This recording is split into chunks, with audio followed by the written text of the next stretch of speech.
everybody. Welcome to the Fandom Post Radio Podcast. I am your engineer, Kate, and joining us this week is Brandon. Yo. Darius. Hello, everyone. And Kestrel. Worst for last. Wow, that's not fair to you.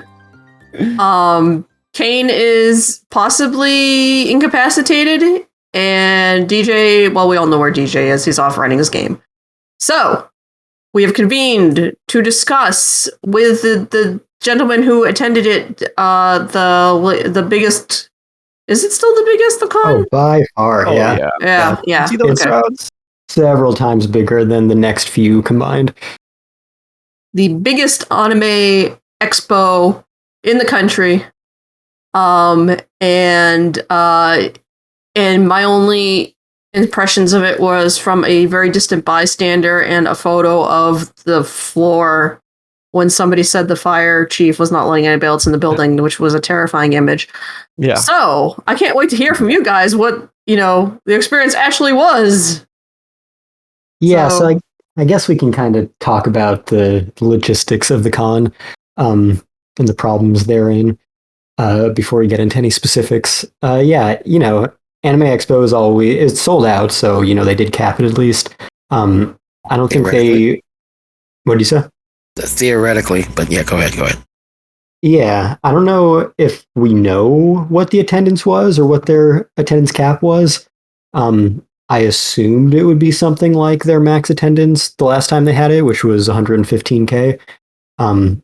So you figure with that and all the, press, exhibitors, vendors, artists, guests, staff, volunteers, security, convention center staff, all that kind of stuff. Probably roughly 120,000 humans crammed into that building, which, by the way, is significantly smaller than even Otacon's new convention center. And Otacon has 20, 30,000 people, 35, I guess. So yeah, it's tight.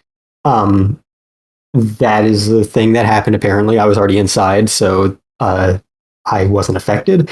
But that sucks for people who were not. There are reports of really bad CO2 levels in the artist alley and people getting sick, and I'm sure lots of people got COVID from it. Being here in LA, I could probably look at the news and see how much our numbers went up just from having 100,000 out-of-towners come in and smush themselves together. Mask policy was not very strictly enforced. Cons I went to last year were very good about all the attendees were wearing masks all the time. All the staff made sure they were. This one, not so much. Sometimes staff weren't wearing masks. There were problems. And yeah, the fact there were so many people there kind of meant that if you wanted to get to anything, you had to just squat in the room all day. And as usual. Yeah, so here's the thing that they did. They have a main events room, which is for all the big events. They had a lot of series specific panels, which were fine. I went to a lot of them, and a couple of them had tickets that you had to get ahead of time. They were free, but it ensured that only X number of people knew that they could get in. And that meant that you could go in at any time and you'd be guaranteed a seat. And there were no real issues, which is great. But what they did for everything else in main events is there was no room clear before or after any panels, which meant that if you wanted to go to a panel in main events, you sat around in main events all day. And if you wanted to do other stuff and only go to the one panel later in the day, if you were a Premiere fan, you might get in. But if you weren't, you were probably going to stand in line for an hour or two and then get turned away because the room was already capped from all the people sitting in from the previous panels. Half of them who wanted to be at both, half of them who didn't care about the thing that they just sat through and took up a seat for, but knew that they had to stay there to get into the later one. So that was a thing that happened constantly throughout the weekend. So I think for main events, they should just do the ticketing system for everything. Because otherwise, like I said, if you clear the room, then if you want to be in more than one main event, then you lose out because you're in one and then you don't get to go to the next one because it will have been filled up by the people standing in line outside during the previous panel. If you don't clear the room, then you get what happened this year.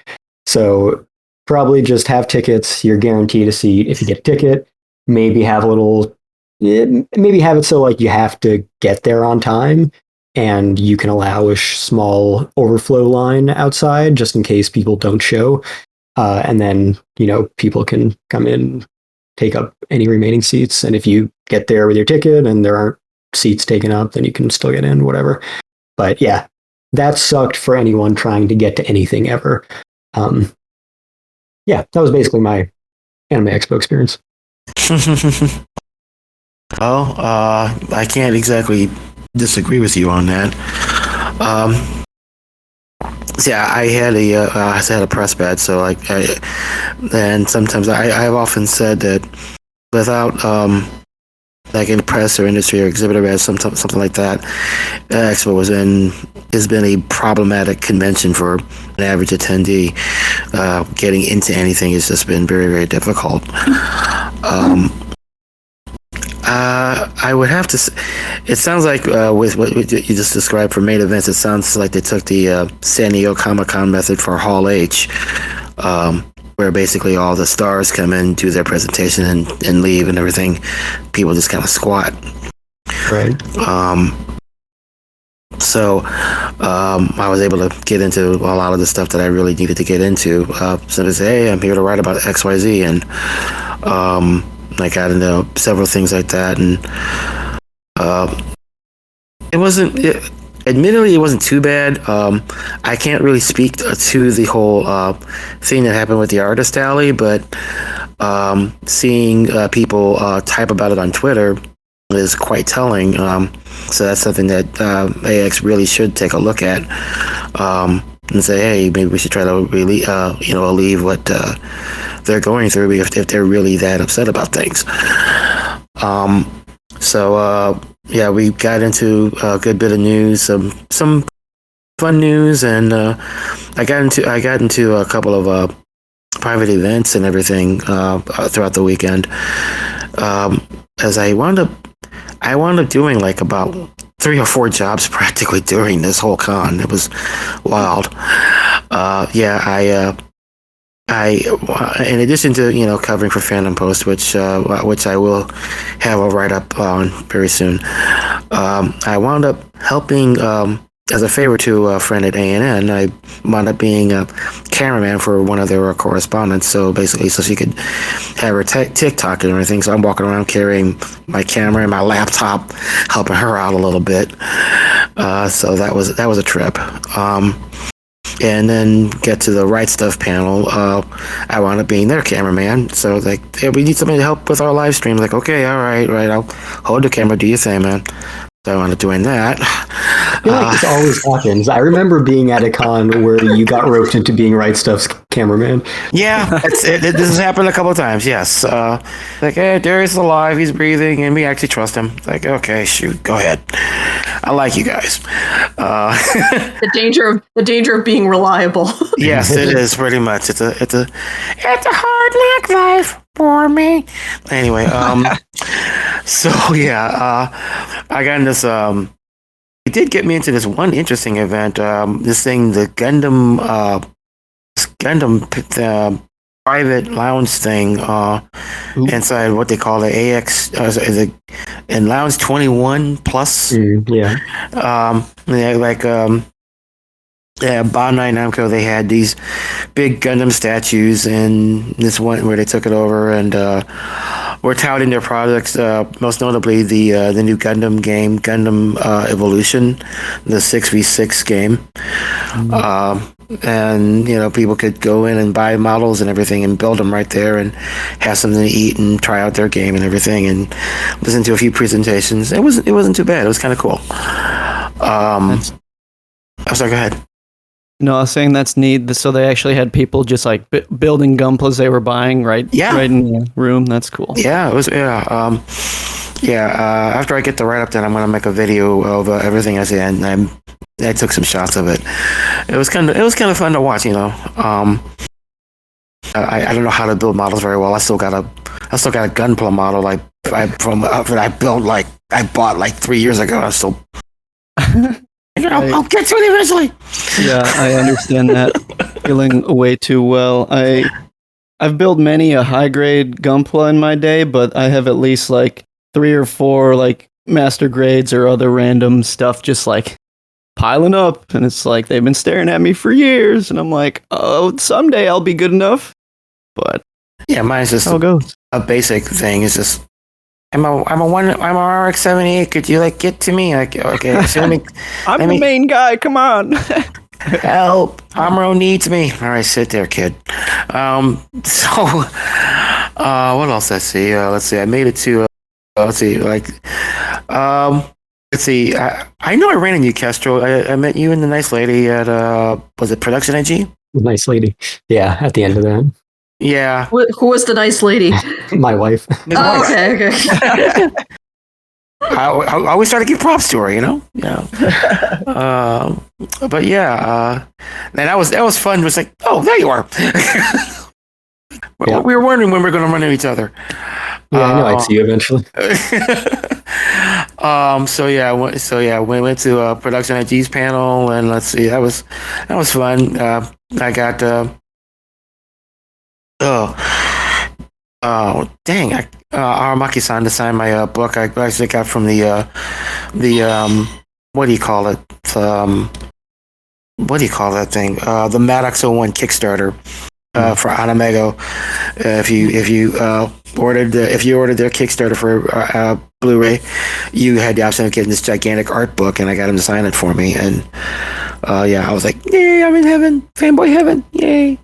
Yeah, I wish I knew they were just going to do impromptu autographs right after this. Because like Kenji Kamiyama was there, and I'm 20 minutes away. I could have gone and grabbed my standalone complex Blu-rays and brought him over if I knew that he was going to be doing that literally half an hour ahead of time. I guess 40 minutes ahead of time.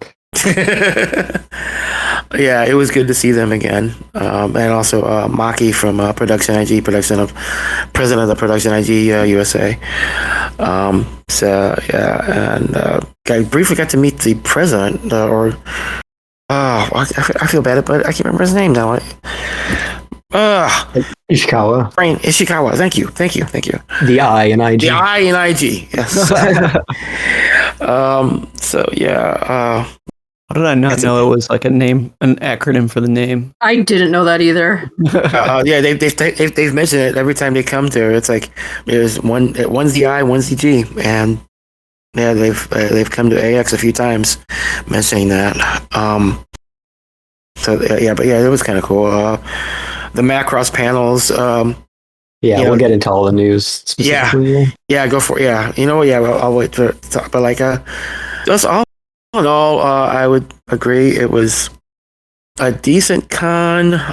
But that whole fire marshal thing. I can only imagine people who might have felt that they were being completely turned away. After flying and getting their hotel and getting their ticket and feeling like, okay, we're not going to let us in for that day. And I think they cleared it up even. I think it was only for about an hour that happened. I will say, like, I got my badge on Thursday. They were handing out the press badge and everything. There's these tents where they hand them outside. And then you could have gotten your wristband to say you're COVID free, or COVID compliant is the best phrase for that. Basically you have your card or you have your vaccination status up to date. That's Best way I could describe it. So that I should have done that then, because the next day on Friday, that's when the entire crowd went and had to hit the COVID compliant line. Yeah, And I would not want to do that on Friday. Oh yeah, I did. Oh my god! And thankfully, I did when I did it, because like it was relatively short compared to when it was like wrapped all around the building. It was Yeah. Yeah. I got footage of that too. It was like, oh my god, really? And then you get to the security checkpoints for people, and I kind of felt bad for the lady who was apparently instructed to not let people with their food and drink, and there was this one particular security staffer who apparently was given bad instructions, and she later posted about it on Twitter saying, I was given bad instructions, I'm sorry, I lost my job doing that. But apparently this was given to her, and she had only been on, I think they recruited her like less than a week before the con. So that happened and everything. So I think they did eventually get that straightened out though. But it was an okay con. I found a cool soul food restaurant next to it. Eventually, I was happy as hell. What is it called? It begins with it's a word that it's not normal, that you don't normally hear. I cannot remember the name of this thing for the life of me. But it basically plays 90s hip hop R&B music in the background. You'll see Tupac music videos running, and it's got some great gumbo and biscuits. And catfish nuggets. Oh, was it in the LA Live area? Yeah. Oh, yeah. We almost went there, but there was too long of a line or something. Yeah, that food was amazing. Always love me some good soul food. Yeah, if I can make it back there, and actually, yeah, you're local now, Castro. You can hit that place, right? Right, that's what I was asking. Yeah, definitely go check it out, man. Yeah, and take the wife with you, of course, or she may kill you. Nope, she's not allowed. She has to stay. So yeah, and my hotel room. That was basically the reason I was able to go is the other job that I'm part with. I'm bloody hell. I thought I got rid of this thing. Well, I am an industry rep for MomoCon here in Atlanta, Georgia. And basically, they fly me out there so I can do writing for the Fandom Post in part-time while I'm doing these duties. And they put me in this hotel called Citizen M, which is, the best way I could describe it is a high-tech Japanese efficiency, where the bed is like one long narrow passage, and then there's a bed, and everything's high tech. Everything's controlled from your iPad, and basically put that on top of a sexually liberated coffee shop, art museum type place. I have never seen anything like it, but it was the coolest thing in the world. Everybody was chill. You check yourself in, you check yourself out. Everybody's mad nice to you. I love this place. I've never seen anything like it, but I love it. I hope they put me back in there next year. In fact, I got pictures of it. I'll stick that in the vid too. But yeah, that was more or less my LA experience. And then spent a lonely night on the 4th of July by myself, and flew back home. But yes, let's all talk about the news and everything, because I know that I think one of us in prep said that it's probably going to be obsolete by the time we get to doing the show. So, as always, I mean that's us. I mean, we're For the course. it's not an episode if news doesn't break literally the next day after we record. So, speaking of news breaking the next hour after we record, yeah, so this is some pre-AX news, just get out of the way. And this will not be the only thing on this that made our last episode immediately irrelevant. This one was right after we recorded. The other one was right after we released the episode. So this one we were talking about Kaguya-sama, obviously, a lot, because Ultra Romantic just finished, and we were talking about the season, and it was great. And so we were talking about how the manga is still ongoing, and no word on if it will be ending anytime soon. So then an hour later, it was announced that Kaguya-sama will be ending. Manga has 14 more chapters as of 2 weeks ago. So probably 12 more chapters now. I did also look it up because we were talking about this when we were talking about the series, about how that felt like the ending of a romantic comedy manga anime that you would expect. But I was pretty sure that there was still a lot more already out. And yes, as of the final chapter count that we will get, what has been adapted so far covers almost exactly half of it. So still a lot more to go. Wow, only and half. More on that later. But I'll do these in chronological order. But anyway, yeah, that was the first little piece of news from right after we last recorded. Sounds like we're gonna have to will some more news into existence. See what happens after the pod. Right. Now, before we get into the other news that we willed into existence, going back to something that Darius was talking about, the biggest, most widespread news of the convention is something that I don't have a lot of investment in yet, mainly because it has not been available for the most part. But very big news, lots of Macross news all around from a bunch of different sources, a bunch of different licensors. I'll go over the real high level and then let Darius dig into it because he certainly knows a lot more about it than me and has a lot more invested. But we're getting, let's see, Macross Frontier and Macross Delta from Nozomi, which is Right Stuff's licensing distribution arm, production arm. This is all in partnership with Big West, of course. We're getting Macross Plus from Anime Limited and Macross 2 from Animego on Blu-ray, and we are also getting Macross 7 from Right Stuff Nozomi Entertainment. And yeah, that's about all I know. Take it away. Okay, yeah, I went to all the different panels involved on that one. You may hear of Anime Limited. That's a European company. You may hear of them referred to as all the anime, literally. They're a very big distribution arm. This will be their first time distributing in the United States, but they normally primarily do the UK market. I've gotten a couple of Blu-rays and 4K from them because 4K has no region. In fact, I just got the Bell version from them, and also grabbed their Millennium Mattress, both of which are pretty good. And also they did a really good, nice version of Planetes, unfortunately, which has never been released on Blu-ray here, and that's very sad because it's a damn good science fiction show. So yeah, they got their hands on that. Let's see. Then I loved how they teased us on this because there was this Macross, the Big West Macross panel. They were kind of teasing everybody about what news might come, and so initially they announced that Frontier and Delta were going to be coming out from Right Stuff and everything, and one very specific rule is like when you came to the Q&A, they only have the license of Macross projects from 1987 till 2021.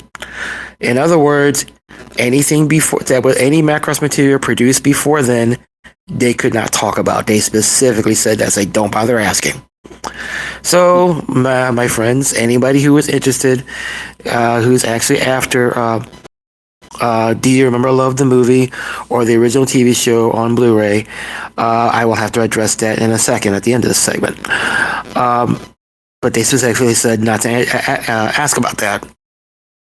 And so, Right Stuff, and Sean Kleckner, the Dark Lord, known who's a massive Captain Tyler fan and likes to put that in as much as possible. Sean, if you listen to this, what's up, man? So yeah, they were just sitting there chilling out, and it's like, yeah, those are the two licenses. So the next day we had the Right Stuff panel, and they basically listed all the licenses that they had for this year, which I believe were 3 Gundam shows, a couple of other things. I have to go back and look at my notes for a minute here. But they announced several other things, and then lo and behold, they announced at the very end of it that they have Macross 7, and actually showed the very first episode of their subtitle version, and it looked really nice. So yeah, they were like, anybody who left early is going to regret this, and so there you go. He up and sits there and whips out the first episode, shows it just right there, and they're like, yeah. So, and I'm not even a 7 fan. I'm not even gonna lie. I'm just 7's never really been my cup of tea, but it was generally fun to watch that. What else? So yeah, those are the Macross properties that people have, and also I forgot the name at the Big West panel. They did mention some figures will be coming out, and some toys a bit. No word on music just yet that I really saw. No word, because I know that music being a staple of the Macross franchise, that's basically something that everybody really wants to know about. So now, to people who really want to know about Do You Remember Love or the original TV show, I got no word about that until I went to the Robotech panel on Monday, where again, the Harmony Gold people, led by Tommy Yoon and Kevin McKeever, they talked about the different products that Robotech was going to be putting out, newer toys, a board game, a role playing game, I believe, couple other things, and they talked about the Blu-ray, the Robotech Blu-ray set and everything, which has a couple of Veritech. Which has a Veritech if you really want to buy it. But the only mention that they gave, somebody did take the time to actually ask, "Hey, what about Do You Remember Love?" Because it's like the one thing. It's one of the big white whales of anime fandom.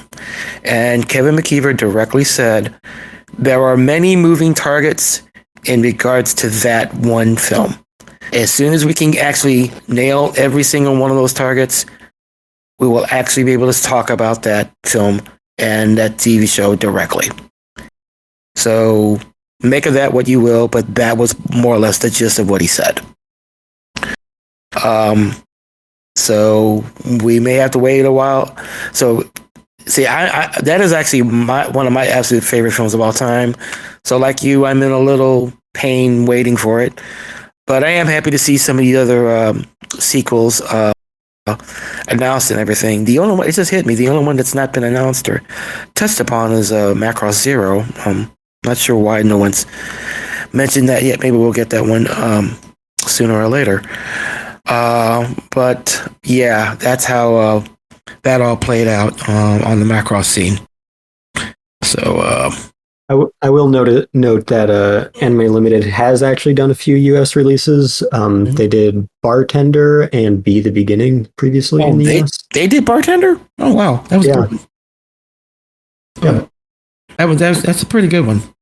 And yeah, they do a lot of G Kids releases at this point are basically just they port over the Anime Limited release. Like the Evangelion discs literally start with all the anime logo and no US company's logo. There's no G Kids on the disc at all. They literally just took the same disc and changed the region code. Interesting. That's funny. Yeah. To like just hit the export. Just make sure it's set for this region. Okay. Yeah. So I guess they'll just this time though, instead of actually mentioning G Kids, they'll just put it out outright. Yeah. Yeah, which they've done a couple, like I said. Usually with Shout Factory, I don't know if they're going to be involved with this, but yeah, they have been slowly expanding into the US.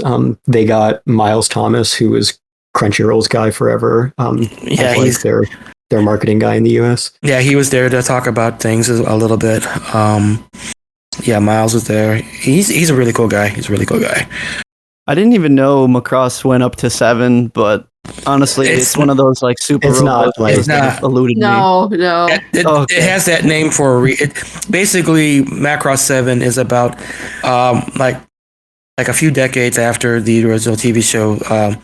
They went into space and established these different city states, these asteroids. And basically, this is the 7th one that they're talking about. It's now ruled by Max Genus of the original series, the best pilot of the original series. But one of the characters is one of his daughters. Gotcha.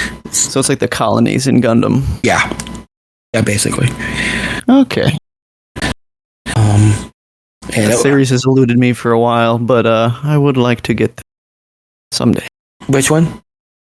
Just any of them across. I have not experienced any of them actually. Oh, Yeah, the only thing I've seen is Macross Plus, because that has still been available generally on DVD. And the dub stars Bryan Cranston, so that's neat.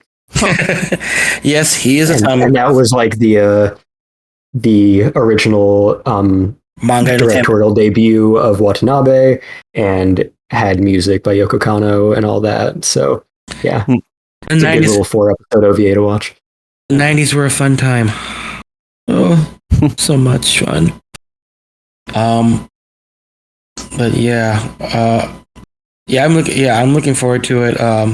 Plus, and of the sequel series, Plus and Frontier have definitely been my favorites.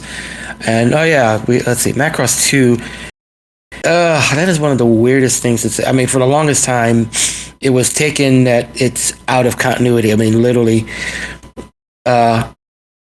Macross 2 was done by a different production team for a while, and the only returning contributor was Mikimoto, the character designer.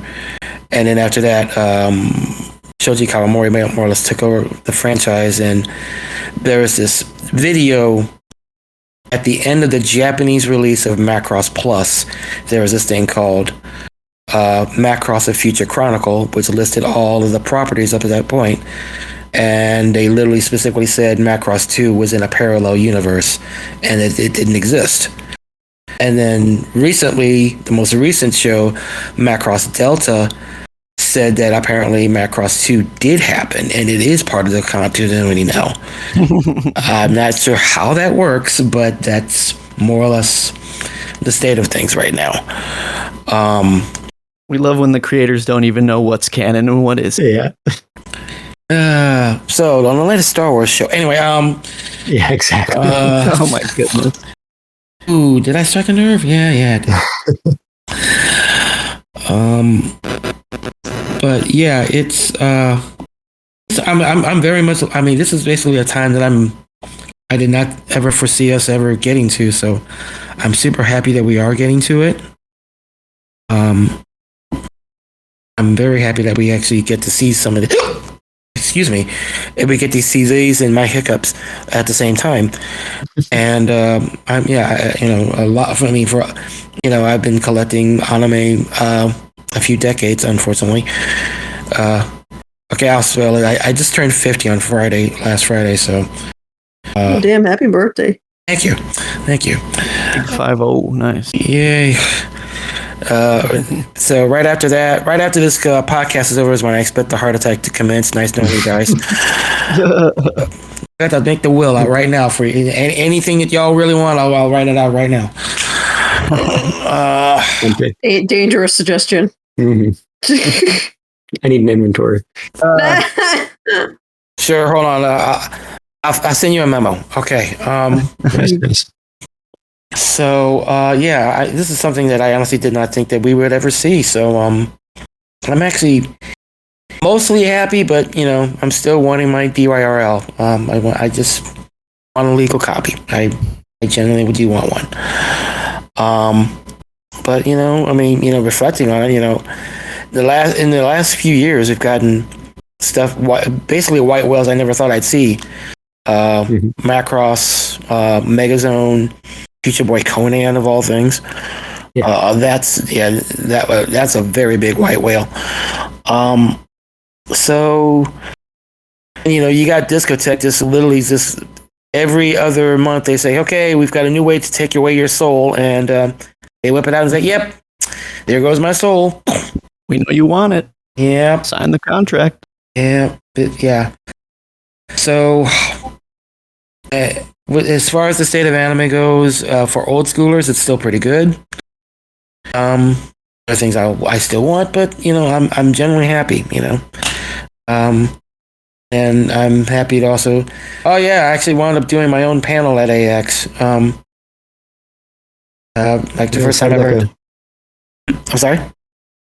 No, go ahead. I was just wondering how that went. Okay. I did a panel about classic black anime characters 101. Basically focusing on characters from the 60s to the 90s that existed. Because a lot of people seem to think that like only 2 or 3 black anime characters never had any meaning, and I always run into people that always had that mindset, and I'm like, guys, okay, yeah, these are it was really cool, a chance to expose people to really good works that either have never been imported to the United States or have just been brought here but have been lost to time and never really get much play and everything. And I had a modest amount until I think I got like about half or 3/4 of the room full, and it was kind of nice. It was nice to be able to spread that kind of knowledge to people.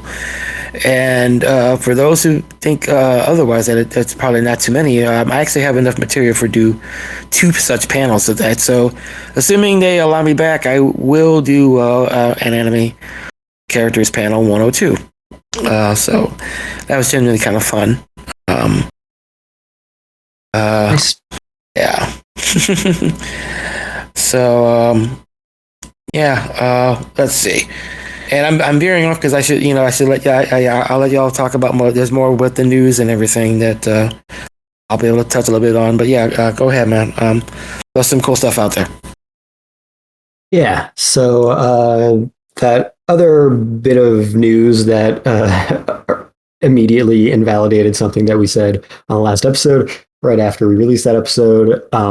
So you're talking about, I don't even know how we got on the subject, but like Birdie Wing like ended with the announcement of another season, and DJ like asked if there were any situations where an anime ended like that, but the second season didn't actually happen.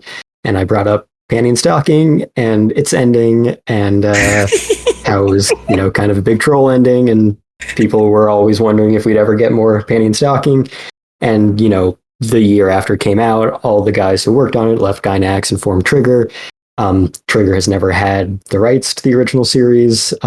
Anytime people have asked them, didn't seem like it had much potential to actually happen. But Trigger was there at Anime Expo, a few of them, as I think they always are. They always have at least a few of them there. And they're awesome. They're like the discotheque of anime studios. Like, even if you're not interested in their stuff, just their panels and everything that they're involved with are just so much fun because they're so down to earth. And they just know how to put on a good time. So yeah, they had a few panels and events and stuff. And at their big 10th anniversary panel, it was mostly about cyberpunk edgerunners. They premiered the first episode like 2 or 3 months early. They premiered the opening theme, which wasn't in the first episode, but then they released that on Twitter a few days later. And they had just a panel where them and some people from CD Projekt Red all talked about it for almost the entire panel.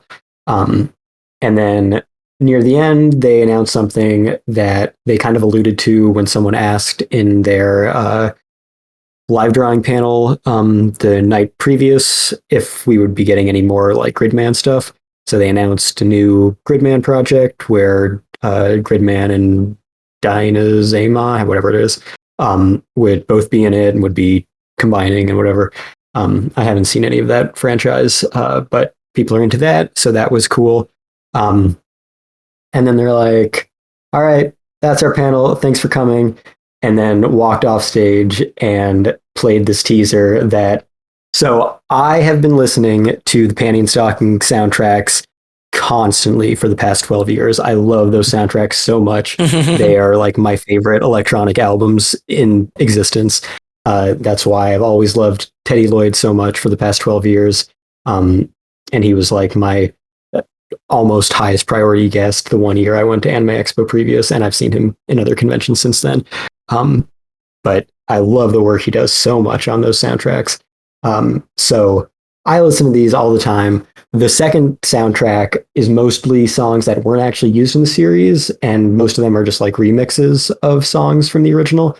So this teaser that they put up after they mic drop and leave the stage for the panel, it starts with just the Trigger logo on the screen, and you hear some kind of like nondescript rhythmic beating. And to anyone else, that would mean nothing. But because I've listened to all of these songs thousands of times, I was like, oh my God, that is the remix of the Panty and Stocking opening. This is new Panty and Stocking they're announcing. And that's what it was. And there are no details, but it's new Panty and Stocking anime, and it is coming from Trigger. So that's something. We'll see how that goes. As long as the music is on par and we get more of that quality, that is all I care about. I literally don't care if the show is garbage. You heard the song frequency for like half a second, and you knew what was coming. Exactly. I get that. Yeah. Great. I was not expecting that to be the most exciting thing to me. You didn't jump up and scream, "Oh my God!" I was not that guy. I could have been. I did that in my head. Oh, you missed out, man. That could have been your moment to be like, "It's that!" Not really my speed, but yeah, exciting nonetheless. What is wrong, Cat?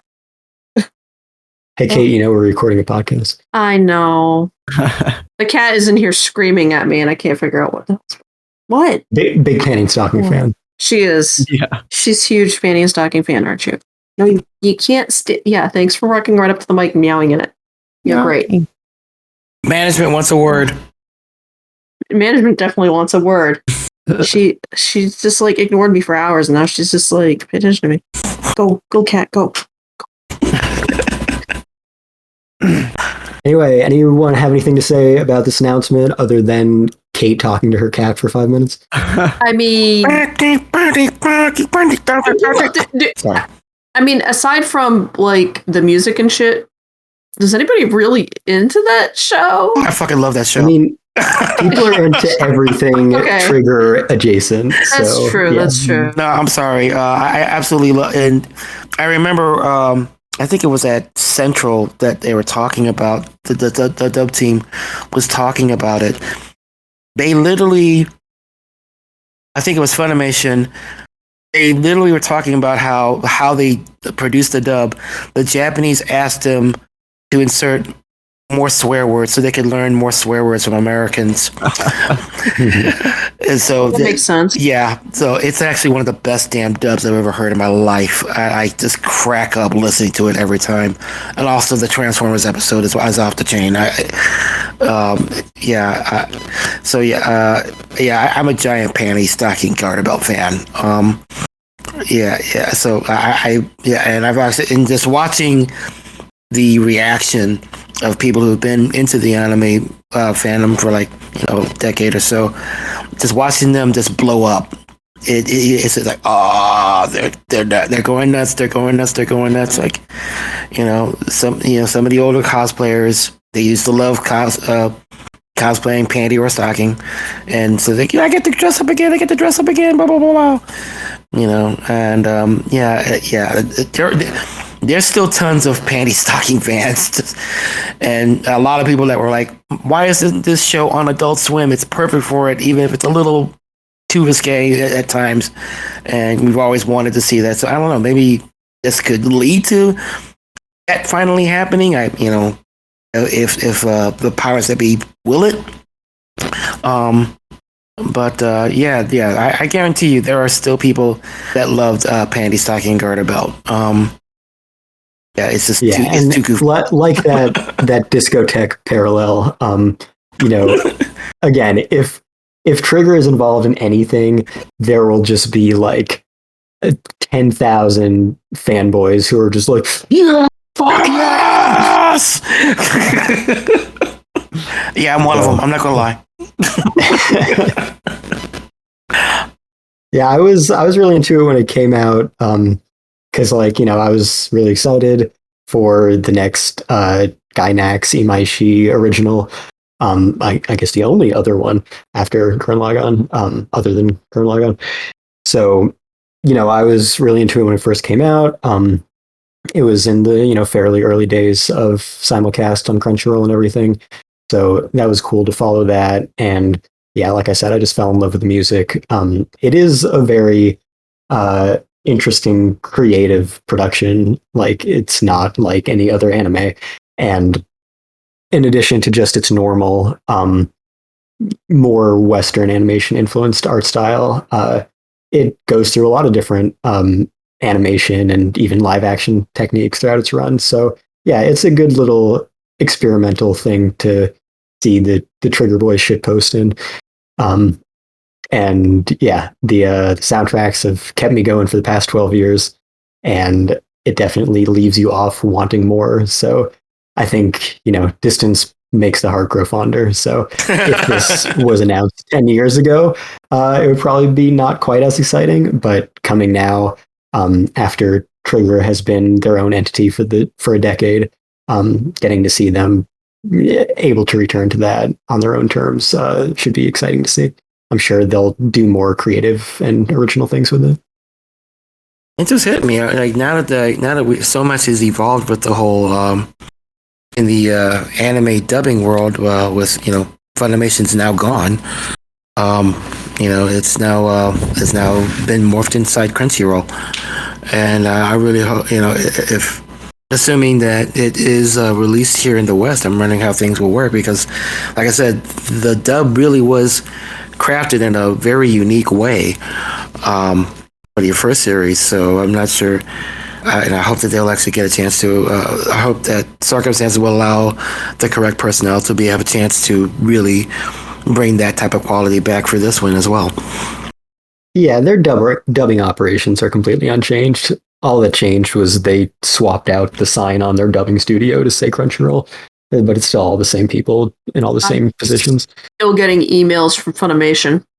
Somebody, it's like that's yeah. So it's kind of weird. They just put out all the same emails as Crunchyroll now, and I've always been subscribed to both, so I just get the same email every time they put one out from two different sources, which is annoying. But yeah, unless Netflix decides that they want to steal Panty and Stocking and give it some completely unrelated dub, I'm pretty sure we'll be safe on that end.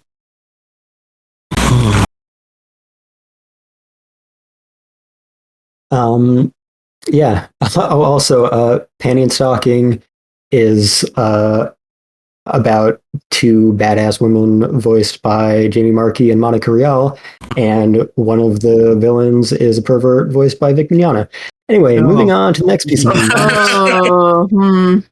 Oof. Yeah. So, next piece of news. Unless anyone legitimately has anything else to say. You really had to go there. Damn, man. Oh, boy. Yeah, let's move on, bro. So there was an announcement from Spike Chunsoft. They will be releasing Anonymous Code in the US in 2023 with a steelbook release. Now, if you hear me say that out loud, you might not know what it is, but if you see it written out and you see the semicolon between them, you would know that it's part of the Science Adventure series. This was announced 7.5 years ago and still isn't out in Japan. It might have just come out no, I think it's out at the end of this month in Japan. So ridiculously long production development life cycle for this game. I don't know why it took so long, but it's finally coming out. It's the next official installment in the Science Adventure series. And yeah, we're getting it in the US as well. I don't get many visual novels. I got 3 copies of Steins Gate, I guess, if you count the PC limited edition, the PS3 limited edition, and then the Steins Gate Elite PS4 limited edition. And I played through Steins Gate and Steins Gate Elite one time each, because Steins Gate's like my favorite thing. Other than that, I haven't really played through many visual novels. Muv-Luv is the only other franchise that I've touched. So probably won't get this, but hopefully it's good. Hopefully it's so good that I have to get it, and hopefully it gets a great anime adaptation at some point. But science adventure series outside of Steins Gate and other Steins Gate properties have generally been disappointing. So hopefully not the case, but not getting my hopes up. Funnily enough, we did end the last episode also talking about light novels and stuff. So in a way, this was another tangential brooding the cauldron and bringing the news up from the depths. Visual novels, you mean? Or yeah, visual novels. Yeah, not Yeah. We were talking about Steins Gate and Muv-Luv and how they're the top rated ones. Then White Album behind that, and Umineko. We were talking about Key Stuff and how their anime have been disappointing, which is apparently continuing to be true this season. And yeah, the DJ's science adventure. Still gonna watch it all. Still gonna watch all of it. DJ's still gonna watch it all the way through, no matter if it's bad or not. Yeah, so another big event at Anime Expo was the Trigun Stampede panel. Oh yes, that was beautiful. Yeah, so they had oh, by the way, another awful thing about Anime Expo, they held some panels in the JW Marriott Hotel, which already kind of sucks because you have to leave the convention center and then potentially go back to the convention center. But also the security there was ridiculously anal. You had to take everything out of your bag. I was carrying around my big old $550 Gurren Lagann Blu-ray collection that comes in like 10 layers of packaging, because I had gotten that signed by Yo Yoshinari earlier that day, and I was just carrying it around because I didn't think it'd be an issue. They made me take it out of like every layer of packaging. Oh God! Jeez. While holding up the line and trying to get into this panel. But anyway, the panel itself was fine. They had, big screens so you could see everything if you weren't close enough. If you got in there late because security was assholes. They had Naito there, which is a big deal. Normally you don't get your original mangaka. He seems a lot more, public facing than most. Yeah, he used to show up to a lot of panels all the time, and he is one of the few mangaka who's just like, I'm here, let's do this. Right, yeah. He's just like willing to be a normal guy, not a recluse like the rest.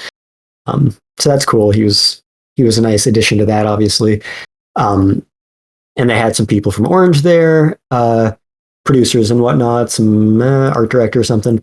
So we didn't know much about Trigun Stampede prior to this, except that it was going to be new Trigun anime from Orange. I think that was pretty much all we knew. So yeah, this revealed a lot about it. We got a trailer, we got the cast, we got the staff. No word on English dub yet. Like I noted when it was originally announced, they did particularly note that like it was going to be brand new staff, brand new cast, completely fresh start, taking nothing from the original anime. So, Vash is different in Japanese. Whether they'll be different in English or not, which again is really just Johnny Young Bosch because they already recast the rest of the cast for the dub in Badlands Rumble. But yeah, whether Vash will be the same in English remains to be seen. But we got Yoshitsugu Matsuoka as Vash in the new adaptation. It's a very different adaptation, stylistically, obviously, with it being full CG, very different kind of designs. They still haven't really talked about what it is. Like, we don't know if it's a TV series or not. We don't know what the storyline is, even. All of the material so far have pretty much focused around Vash's backstory and a little bit of the modern day, but you don't see the girls at all. So yeah, we don't know. There were a couple of, besides like, there were a couple hints that it's a prequel. The one being that, the girls are nowhere to be seen. But one of the teaser images was, like the Vash Wanted poster. but it didn't say 60 billion. It said 6. Yeah. Oh, really? Oh, I think okay. it says Yeah. wanted alive instead of dead or alive as well. Yeah.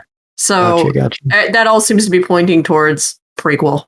Yeah, that definitely makes sense. So yeah, it'll be interesting to see Vash before he meets up with the girls. Yeah, I'm still not 100% sold on the style. By the way, they said like the reason that they wanted to do a CG adaptation, because obviously that's everyone's question, is because they thought that the manga and the previous anime were perfect. So there's no need to retread. So they want to give it a completely different kind of life now. Whether or not that's true, or they just happen to hook up I with have all- no problem with this for the sheer reason that they went to Orange. Yeah. Orange is doing it, and it's like, okay, they're the best in the business at CG anime, so I'm cool with that. Yeah. There were like some early scenes in the trailer where I'm like, that kind of looks like ugly anime CG. So I'm not completely convinced that there will be none of that, which is unfortunate. But for the most part, it was, very stylistic, definitely using their medium and their technology to their advantage for their new aesthetic. So yeah. I'm certainly looking forward to it, but I'll have to see, a full episode before I have any real opinion. Or whatever it is. Vash Or, is yeah, very exactly. pretty. Vash is very pretty. And that's all that He's a matters. very pretty boy. Mhm. And the whole internet was like, we were all laughing at how pretty Vash is. But he's always been pretty, so I mean that's not too surprising, but he's Now so he's just fucking pretty. E-boy pretty. He's just super pretty now. He's like, oh my god. You're in a boy band. Get out of here. I was pleasantly surprised by the visual aesthetic from the brief trailer, mainly because when we were talking about Orange last time, I was pretty adamant that if they were going to do it in full CG, they should take notes from people like Arc System Works, do something almost like Guilty Gear style, and I kind of got those vibes from parts of the trailer, so yeah, I'm also looking forward to it, and yeah, I don't mind the complete departure and being like, oh, let's respect the old stuff, leave it how it was, and give it a fresh coat of paint. So yeah, I'm excited to see what they do with it. Yeah, direct remakes usually don't turn out too hot. So the fact that they're just like, yeah, cool, let's do this shit. Let's just do whatever. I'm cool with that. 2 of my 3 favorite anime of all time are direct remakes, so I disagree. But let me rephrase that. Most of the things that I like a lot that they just do direct remakes of don't turn out too hot. Okay. Yeah, I mean, it'll be interesting. I think it could have warranted a 2D remake because, like those favorites of mine, the original anime was not complete and it was not a direct adaptation. So yeah, the fact that not only is it a completely different style aesthetically, but it's maybe not the same story and maybe completely original if it's like an extended flashback prequel. Yeah, it'll be something new and interesting to see. But if it's all prequel, then maybe all the people who have been clamoring for like a maximum adaptation for 20-25 years will be disappointed. But maybe it'll do really well and they'll just keep going. Yeah. So. Hopefully. Right. Next piece of news. So Crunchyroll had their panel. They announced a bunch of licenses and stuff as they normally would, simulcasts, dubs, stuff like that. But they also announced a couple of brand new anime adaptations that they will be on the production committee for. One of them is Solo Leveling, and one is Tomo-chan is a Girl, which I know nothing about. But Solo Leveling is a Korean manhwa that I have read a few volumes of, and I'm a big fan of. And it's going to be animated by A1 Pictures, and the music is going to be by Hiroyuki Sawano, which are both very promising additions to just having that source material be adapted into an anime in the first place. That's coming in 2023. Obviously, it'll be simulcast on Crunchyroll. So yeah, excited about that. I don't know if anyone else has any relationship to these titles. I have a buddy of mine that's been trying to get me to read Soul Leveling for a long time, but I don't know. I always put a lot of the manhwas on the back burner just because I didn't use like the Webtoons app too much. But I'm excited to see this for sure. And as like Sawano music is always fun, even though it's kind of like the same. Yeah. Every single song is the same, but yeah. I mean it's epic, so I guess that works. There's so many times, and this happens with Yuki Kajiota too, where I'll be listening to just like all my music on shuffle, and I have a bunch of soundtracks, and someone will be like, "Oh, what anime is this from?" And I'll be like, "I have no idea. It's Sawano. It could be from this or this or this." Yeah, that's true. I'm also equally unfamiliar with Tomo-chan, but it has a very adamant and large following for the manga because there's people, and unlike our manga, it was always at the newest chapter was always at the top with like thousands of upvotes and stuff. So apparently pretty popular. So to wait and see what that's all about. Yeah, I think Solo Leveling is the only manhwa I've actually read because it's the only one of the ones that I've seen really highly rated that has been released physically. Because yeah, like by the time I, heard a bunch about Tower of God, it was already like hundreds of chapters deep, and the webtoon experience is like weird because you just scroll through all the pages vertically. I hate that. I hate that format so much. So weird. Hey, what? Yeah. It's like I don't like it at all. Yeah. Oh. So I never got into like reading Tower of God or any of the other ones. But Solo Leveling has been released in actual physical full color volumes by Yen for the past year or two. So I've been collecting those. So yeah, I am invested in the property. I'm excited to see it get an adaptation. I was disappointed by the Tower of God adaptation compared to the hype that I had heard. So hopefully this is better. I think it fared better than God of High School. I mean, yeah. But I didn't hear like, this is like the best thing ever beforehand either. It also definitely was not a good adaptation in terms of pacing and like writing, how they structured the series. It was very well directed and animated, but it decided to just like go completely off the rails near the end. It kind of struggles from that age-old anime watching thing where people are like, "Oh, don't worry, by episode like 49, it'll be great," because they're like, "Oh, this was just the prologue." It's like, "Oh, okay." Yeah, they still say that Yeah. today. 2 years. Yeah. Yeah, it still happens. Yeah. And with God of High School, I don't know if this is true, but what it felt like is that we got, chapters 1 through 9 adapted in episodes 1 through 9, and then chapter 48 all of a sudden, or chapters 10 through 48 adapted in episode 10. Ugh. Yeah, it was a mess. Yeah. Yeah.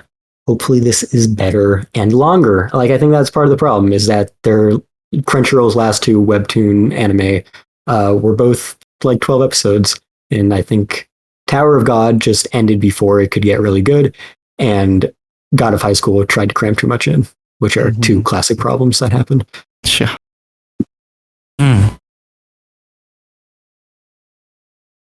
All right. And that was basically the like big announcements from the anime industry that I had from AX. AX themselves also made an announcement at closing ceremonies, which is that they will have another Anime Expo in pretty close to the same place, Ontario, California. And that's going to be in November. It's called Anime Expo Ontario. I assume the only reason this exists is to try to spread people out between the 2 conventions. But yeah, I'll see if I end up going to that. I assumed that I would be going to Anime NYC in November, but if they're like 2 consecutive weekends and I live here, as long as they have comparable guests and events, I'll probably go there instead or in addition to Anime NYC. But yeah, it's interesting. Yeah, I signed up for NYC. I'm going to try to get in there somehow. It'll be my it'll be my end, the end of my con year. Yay! Also, being in LA in November versus New York City in November is a lot more enticing. Yeah. I can't fault you there on that one, man. Yeah, trying to get into the convention during November last year was interesting. Yeah. Especially since I don't have to deal with that shit ever anymore. Like, voluntarily going back to the Northeast in November is like, I'd have to be crazy. But they've got a lot of good shit there, so I don't know. We'll see. Very good Italian food, at least. I meant the convention, but yes, New York City. Oh, I still gotta think about those meatballs. Oh my god. God. As far as AX, that's. I can't think of really too many big things. The Trigun thing was quite interesting, to say the least. It was fun watching. It's like you got this show that's like what, been 15 years roughly. 25 years. Yeah. Oh my gosh. Yep. 1999, I believe, was when it came. 98. This is coming out in 2023, so it'll be exactly a quarter century. I think, oh my goodness. Wow. And people, this was the, I think Outlaw Star, Bebop, and Trigun were all 98, three big space westerns. Yep, everybody was going crazy still for it, Now we're seeing this, we see in the trailer, we're as opposed to them building up to the relationship between Knives and Vash, we're seeing they're literally starting off with what happened and how Knives became a bad little bastard and stuff like that. And I can't wait to see it. I mean, they basically, like you guys said, they did flat out say, Trigun's a masterpiece. We can't do any better, so we're just going to do it different. And I was like, okay, I can understand that particular mentality if you're doing that type of thing. But apparently, Night Owl was very much involved with behind the scenes, helping with the script and story development, things like that. And he's had Trigun on the brain. Like every time he comes to the U.S., he still has Trigun on the brain. So apparently, there's a lot that he wants to say more about it. So yeah. We forgot the other. There's another big franchise that got announced. That got a revision. I'm not sure if it's already in your notes or not. So we had Panty Stocking, we had Trigun. They also apparently announced that there's a new Bleach coming. Oh yeah, I mean that's been known for a while. Nothing new was revealed in that panel. It was just kind of a promotion piece. Oh, okay.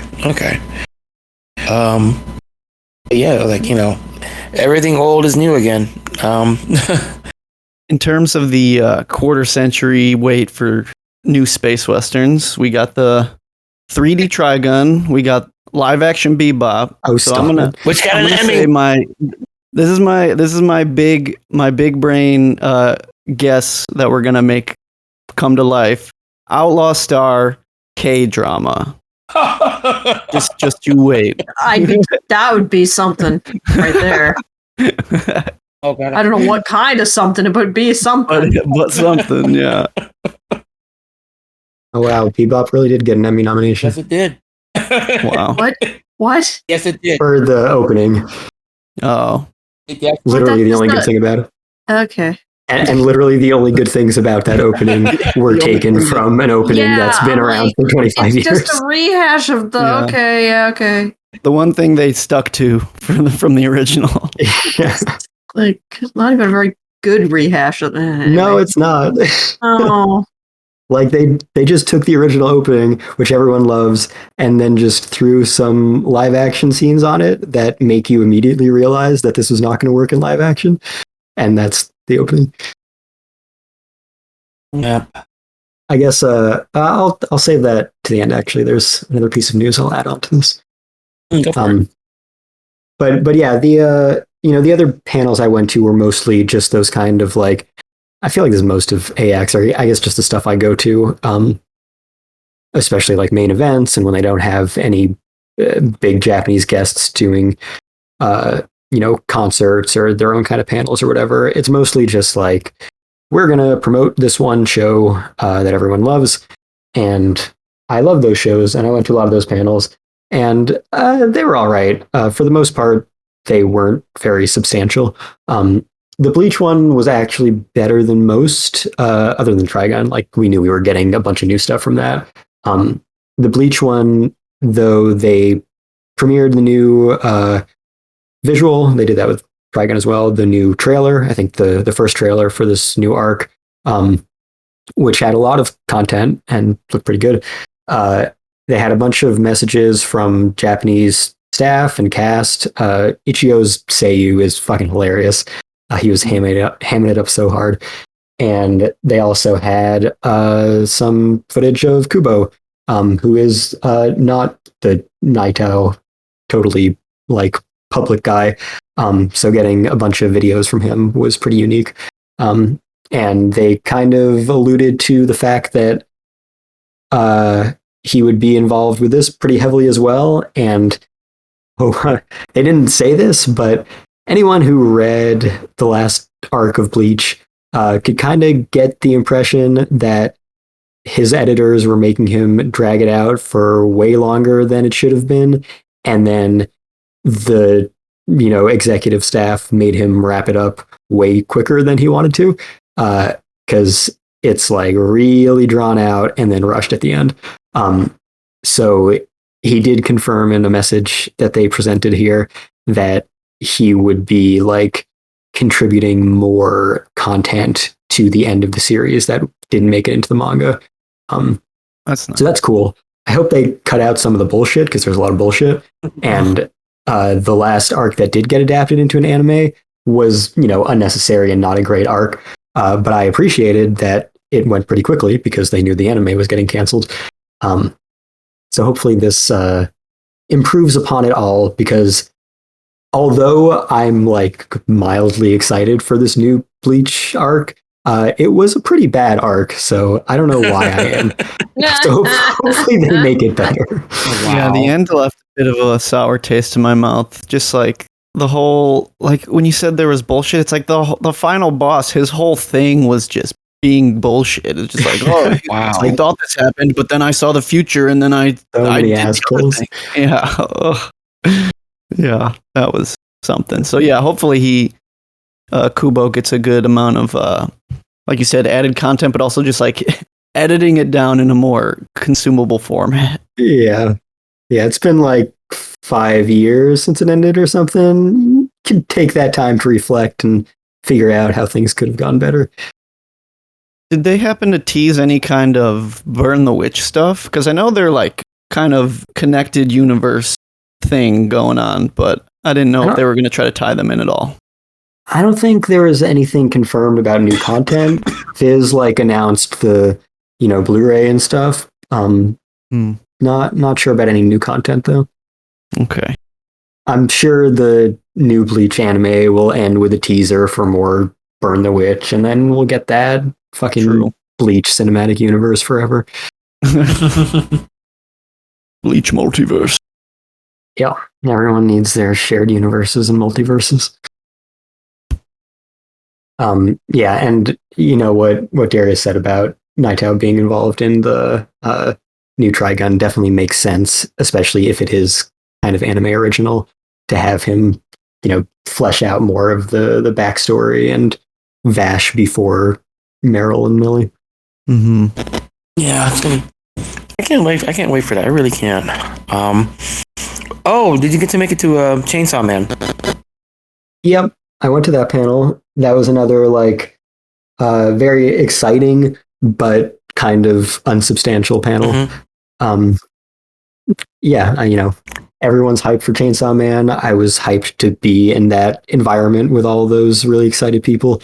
Yeah, and they had, that was one of those ones where so this was Monday, where almost nothing happened. It was, I think the only things I really went to were the Made in Abyss premiere, which was just 2 days before it was broadcast in Japan. and the closing ceremonies, which fucking sucked. Oh wow! But so I had made an Abyss and then Chainsaw Man as the first two things in main events. So I was going to be there first thing anyway and sit through them both. But you could tell that like half the people, probably 3/4 of the people in the Made in Abyss premiere were just squatting for Chainsaw Man. Oh wow! Because like when you see people like looking at their phones with giant chainsaws coming out of their head through the entire and you're like, oh, I wonder what they're here for. After 3 days of getting turned away from main events panels because they didn't sit there for the previous panel. This is why you room clear. Yeah. Or like I said, just ticket everything. If people want to stay in there and they have tickets for the later event, fine. If they don't and they just want to show up for their event, fine. They'll get a seat. They have a ticket. They're free anyway, so you don't need to worry about that. But yeah, the Chainsaw Man panel, like the Jujutsu Kaisen panel the previous day or whenever it was, it had the CEO of MAPPA, the writer of both series, Hiroshi Seko, who has written like every great anime adaptation in the past few years, basically. Like he's doing Chainsaw Man, he did Jujutsu Kaisen, Attack on Titan, Vinland Saga, Mob Psycho, etc., etc., etc. What a resume. Yeah. And that's all within the past like 3 years. Also there's a Mob Psycho panel where they premiered the new opening, which is awesome as always, and announced that the first 2 episodes will be premiered at Crunchyroll Expo in San Jose like 2 months before the Japanese premiere. So hopefully I make it out to that. I'm still waiting to see if anyone else I know is going so that I can split a room. But anyway, the Jujutsu Kaisen and Chainsaw Man panels were basically MAPPA CEO, Hiroshi Seko, the writer, and then like one representative producer for each property. And both were fairly unsubstantial, very much like, prepared Japanese PR Q&A, very scripted, not really willing to let anything be announced or revealed. The Chainsaw Man panel, they were even like, we really hoped that we could come to you with something new to reveal here, but we didn't. So look forward to that eventually, maybe. I don't know. So yeah. Basically nothing from Chainsaw Man. Yeah, mostly we're talking about the somebody asked if it was going to be censored, and apparently everybody was going. That's like, no, this will not be censored. We're going to make it even more brutal and graphic than the manga, I think.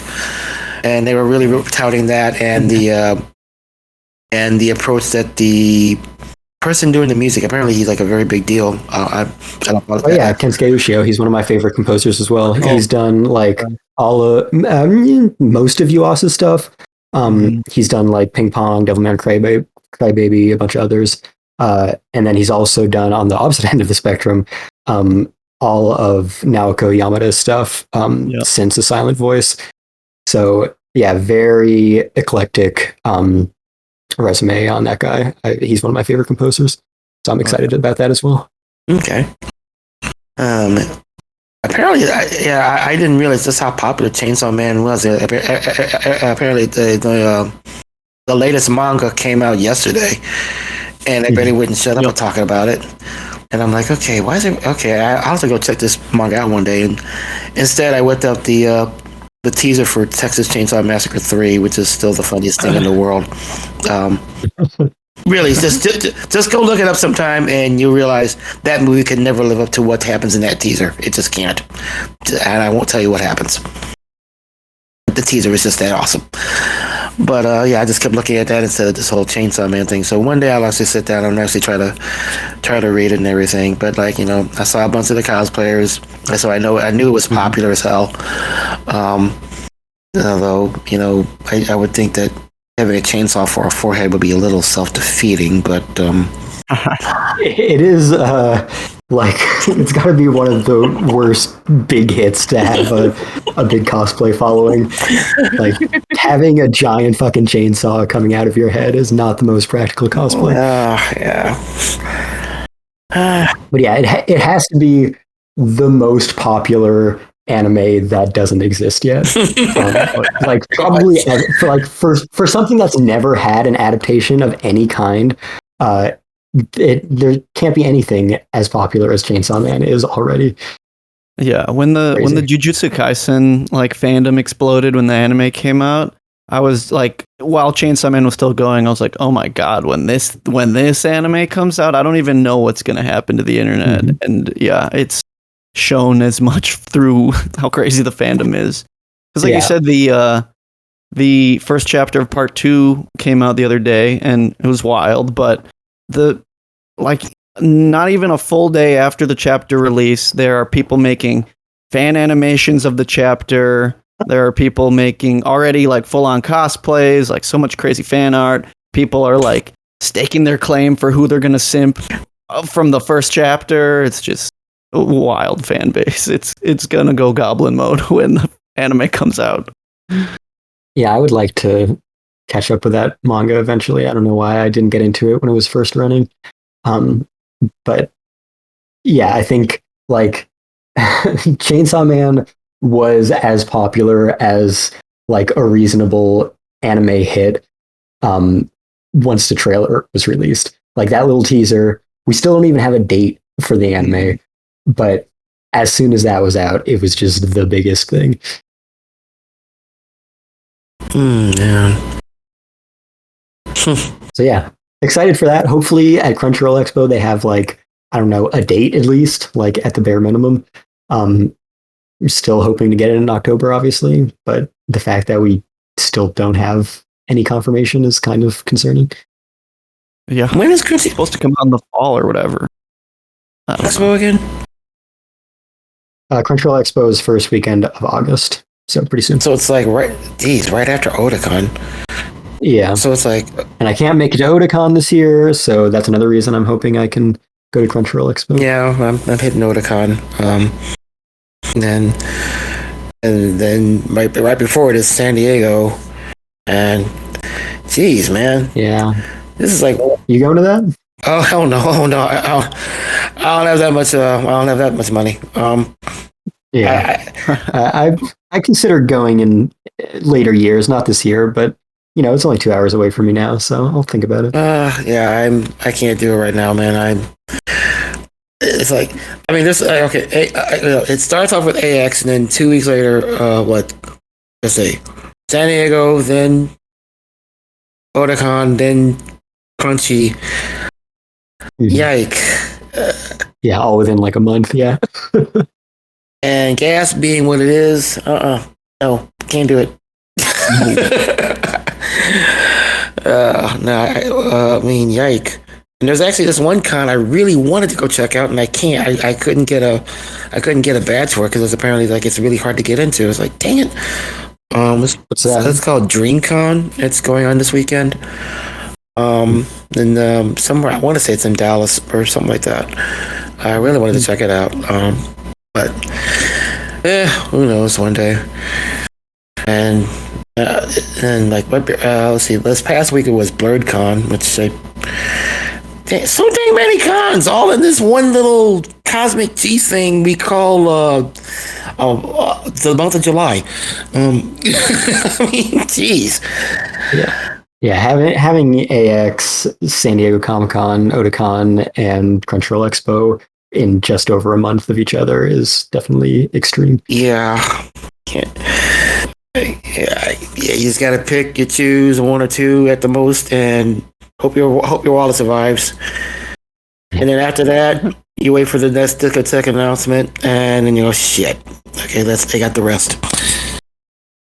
Okay. Spoiler alert, your wallet did not survive. No, it did not.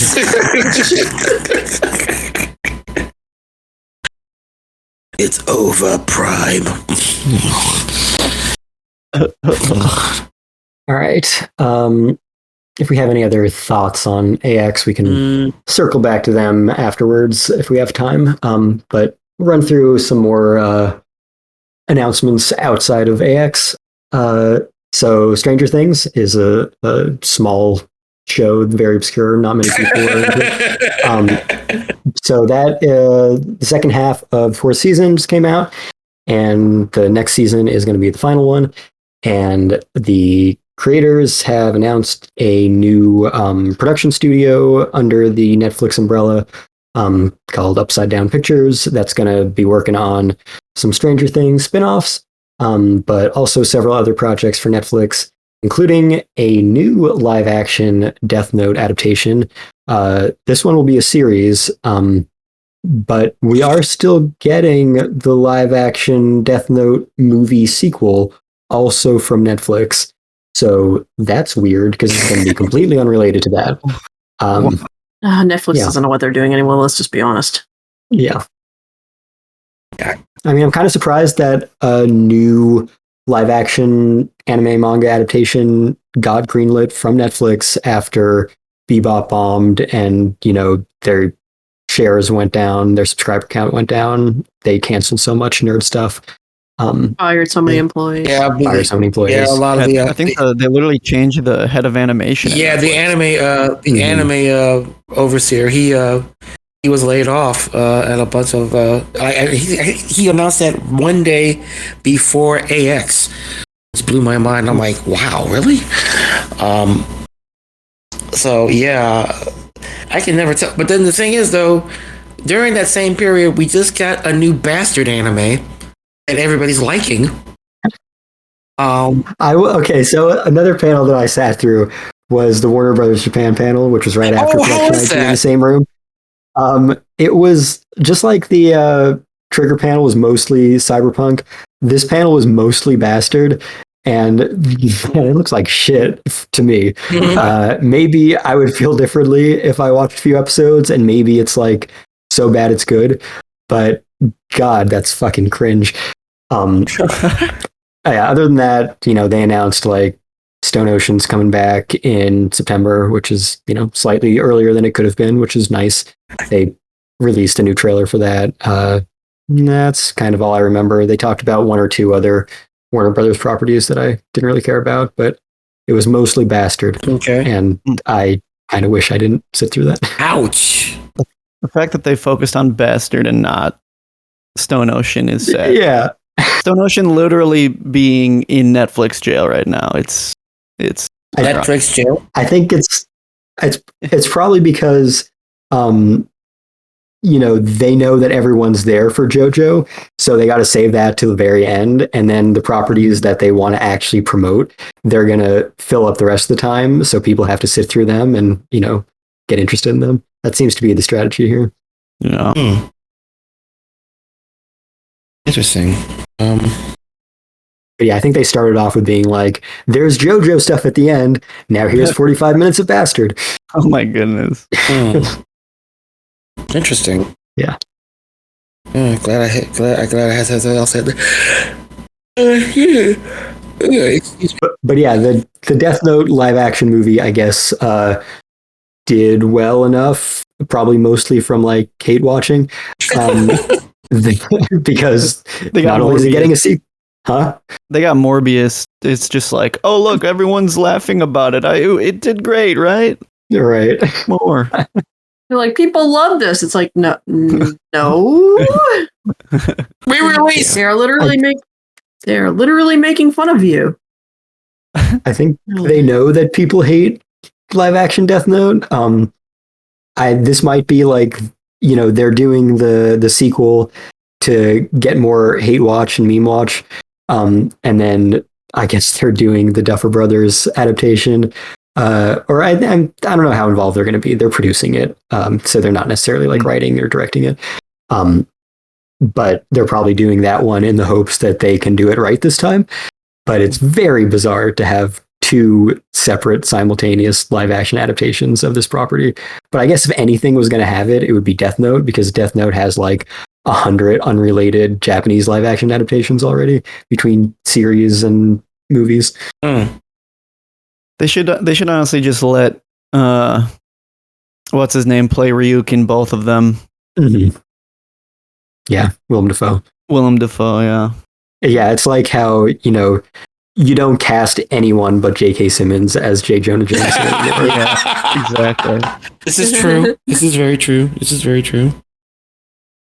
So, by the way, do we talk about just regular sci-fi stuff, not just anime on here, or is that strictly anime? Well, we can talk about it at the end if we have time. I want to get through the anime. Okay, go for it. So, speaking of lots of things happening in a short period of time, within, I don't Hard know, swerve. within 24 hours, we had 3 or 4 very notable deaths. Ow! Yeah. That sucks. Only one of them very directly related to anime. 2 others in the entertainment world, and then 1 other in the Japanese world. But yeah, the first of these was the creator of Yu-Gi-Oh, Kazuki Takahashi, was found dead in snorkeling gear off the Okinawan coast by the Coast Guard. He was 60 years old. They did just confirm through the autopsy that yes, it was drowning. That was the cause of death. They don't suspect foul play or anything. So yeah, that's very sad. I haven't been, invested in Yu-Gi-Oh in recent years, but it was a very important part of my life as a kid. The cards and the manga, and the original manga by Takahashi is like very diverse and very dark and violent in its early years before it was just card games all the time. And his art style really evolved and got really clean over the years. And obviously he originated the biggest card game franchise of all time, which is a huge deal. And so he's pretty legendary. So very sad to hear that happened. It was cool seeing how much outpour there was from fans after the news broke, because yeah, like you said, most of us are connected to the original card game and TV series. I don't know how many people continued to watch 5Ds and whatnot, Right. all these crazy motorcycle spin-offs and whatever. But Yeah, we're up to like the 8th one now. yeah, but I haven't heard about anyone caring about. I think like there's diminishing returns with each subsequent spin-off. Like I hear about each one less and less. I don't think he was involved with almost any of them, though. Yeah, I don't think so. He was just collecting that fat paycheck. Exactly. Yeah, true. Okay, people, don't scuba or snorkel alone. Don't swim Ugh. alone. Shit's Bad scary. things happen. Seriously. Yeah. The other pieces of news, by the way, while we're talking about them, fucking Shinzo Abe was assassinated by a gun in Oh my public in god, Japan. I completely is forgot about that with literally insane. everything else going on. That was Jesus Christ. I think my brain just couldn't handle that information and just like, no, I'm gonna avoid this. Yeah, That was like if that was right on TV. America, then it would be a Tuesday. But it's Japan. Like Jesus Christ. Crazy. Yeah, my friend was watching on TV while she lives in Japan. She was watching and she was like, "Did that just happen? Holy sh!" Crazy. Yeah, it's crazy. Yeah, I Like- was. With Go a ahead. homemade sawed-off Mhm. shotgun. Yep, Like, homemade. as you do here in Japan, because you can't just buy that at a grocery store. Nope, oh, that's only in here. That's only here. Yeah. Yeah, that was I guess that was the link, though, is that within 24 hours, there was Takahashi's death and then Abe. And a lot of people who know about Takahashi's, at least his like public things that he would say often, he was very anti-Abe in that regard. So it was a very weird lineup of deaths to happen. Yeah. And then also within those 24 hours, in between those two, unrelated to Japan, but related to entertainment, James Caan died. And then the next day, Tony Sirico, who's Polly in Sopranos, died. And James Caan is obviously Sonny in Godfather. Many thanks. And we had Ray Liotta earlier this year. So just crazy. All the gangsters. All the gangsters, yeah.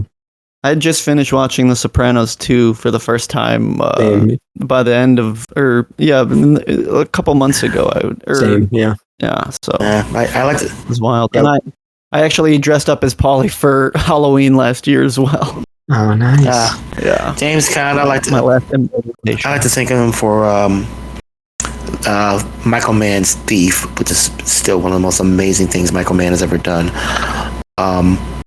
Yeah, so I have to watch it for that, and Alien Nation, the most goofball but sci-fi film that you'll ever see, and he has like this gun that basically blows off you either maim or kill with the 454 Castle. You don't wound. But yeah, so yeah, between him and Mandy Patinkin as Detective San Francisco, it's almost unorthodox buddy cop film you'll ever see, but it's a wonderful thing.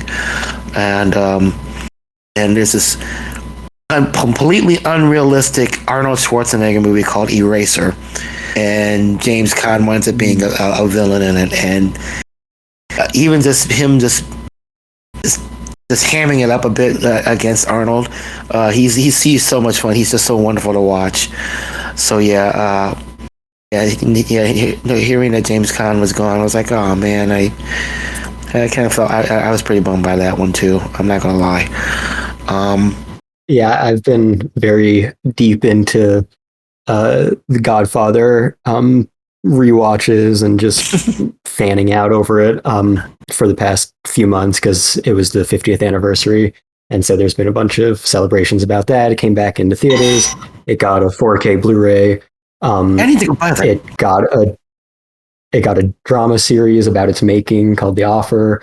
So it's like 10 plus hours about just the making of The Godfather, just dramatized for Paramount Plus.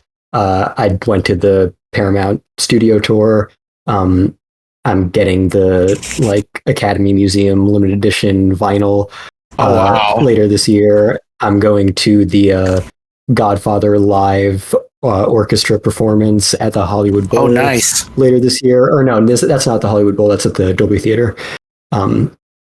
So yeah, I've been, very deeply into that, and it's my favorite movie of all time. So that's why I've been so into it. And I got a Godfather shirt from the Paramount Studio tour, and the first time I wore it, an hour later, it was announced that James Caan had died. Wow. So yeah, that it's been very on the forefront of my mind lately.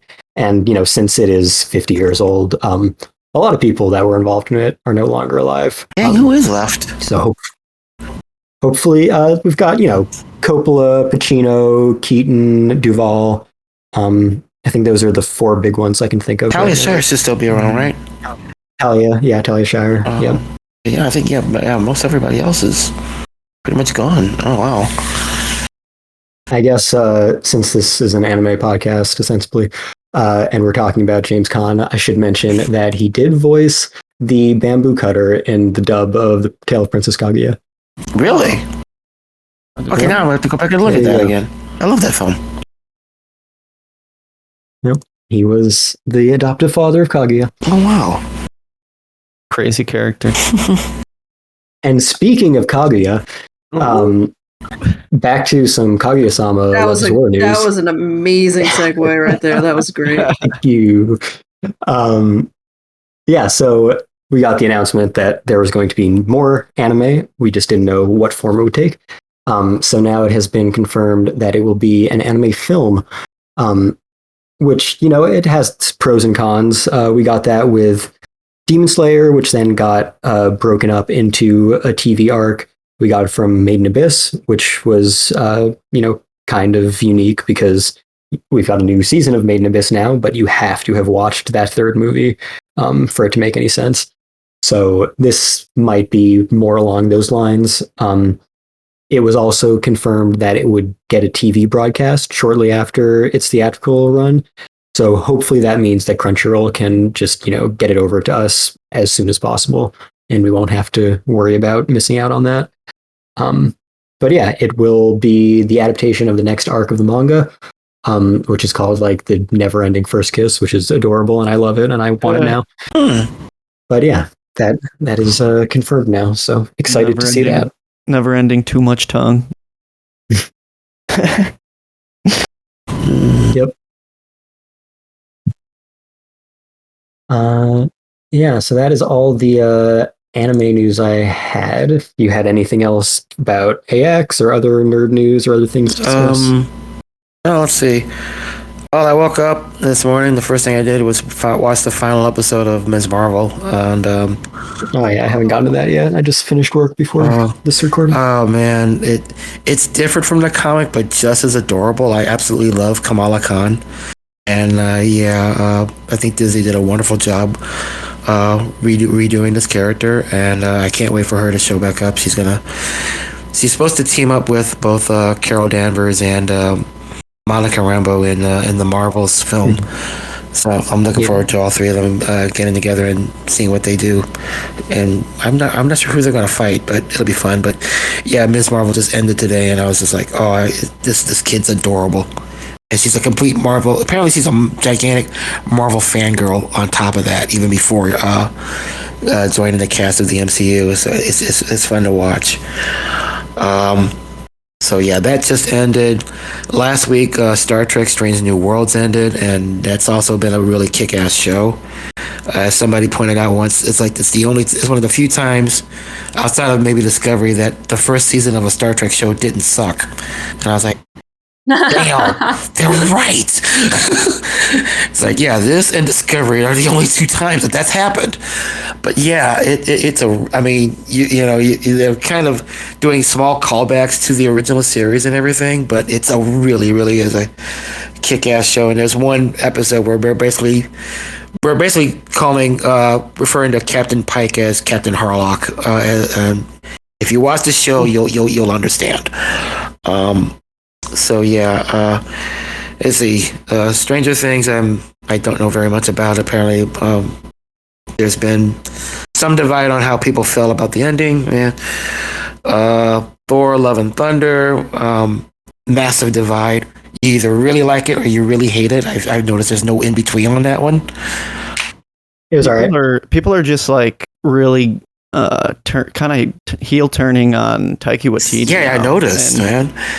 With some of it is definitely justified, because there's that whole thing that's been going around where people online are talking about how underpaid like visual effects artists are and like video editors, and then literally days after this discussion is happening, they post a video of Taika Waititi and Tessa Thompson watching clips from their movie making fun of the video editing, and it's like, bruh, wow.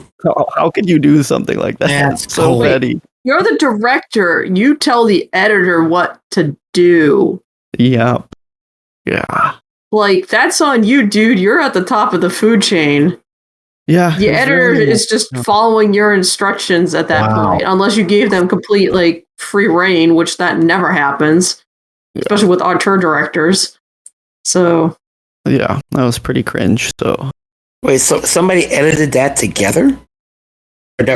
No, they watched they watched clips from Thor and just like laughed at the video editing that the movie was made with. It's just like straight up. Wow. Wow, that's messed up. So as a video editor myself, that's a messed up thing to hear. it really is. The only other piece of anime news I have, I actually just added one too. that is pertainable to me is that Mashal, Magic and Muscle, that's right. got an anime announcement, and as I've been covering the manga, that was exciting to hear. They didn't really show off or say much besides, I think A1 Pictures is going to be doing the adaptation. That's promising. Yeah, I'm excited for it. The manga is seemingly approaching its finale, which I think it's had a good run, and I hope it can like wrap up nicely, because they did kind of start leaning more into the battle shonen than the comedy aspect of it, and I think it was more for the worse. But the first arc, which will probably be what's animated, will be some top-notch comedy, so I'm looking forward to when the anime comes out. Yeah, it's definitely a big piece of news I neglected. Thanks for bringing that up. Yeah.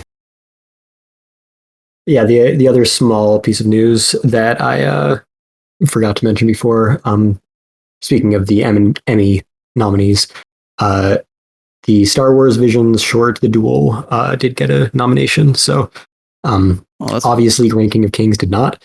But this is maybe the first anime Emmy nomination since Afro Samurai.